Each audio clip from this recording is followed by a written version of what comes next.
আজকে তোমাদের সঙ্গে শেয়ার করবো কোটিপতি হবার রেসিপি। তো মন দিয়ে দেখো। তো প্রথমে কিছুই করতে হবে না, ফুলকপির যে ডাটাটা থাকে সেটাকে সিদ্ধ করে নিতে হবে। তার মধ্যে সিম আলু বেগুনও 2 মিনিট দিয়ে সিদ্ধ করে নিও।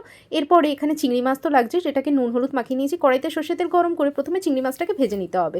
এবার কালো জিরে দিয়ে দিতে হবে ফোড়নে। এবার ওই সিদ্ধ করে রাখা ডাটাগুলো দিয়ে নুন হলুদ দিয়ে ভাজা ভাজা করে নিতে হবে, খুব ভালো করে ভেজে নিতে হবে। এদিকে আমি সাদা সর্ষে কালো সর্ষে সেটাকে বেটে নিয়েছি আর কাঁচা লঙ্কা দিয়ে। এবার ওই সর্ষে বাটাটা দিয়ে একটুখানি কাঁচা লঙ্কা অ্যাড করব, সামান্য একটু জল, চিংড়ি মাছ আর মিষ্টি অ্যাড করে দেবো। এবার এটাকে শুকনো অবধি ওয়েট করতে হবে। আর আরেকটু নুন অ্যাড করে দিলাম। এবার এটা ভাজা ভাজা হয়ে গেলেই রেডি হয়ে যাবে। এবার তোমরাই বলো, রোববারের বাজারে যদি এরকম ফুলকপি ডাটা চচ্চড়ি, পাতা বাটা, ডাল, ডিমের অমলেট দিয়ে আমি চালিয়ে দিতে পারি, আজ না কাল তো আমি আমার বরকে কোটিপতি করেই ছাড়বো। আর আমার বর তো আমাকে বলেই দিয়েছে তুমি এত বুদ্ধি রাখো কোথায়।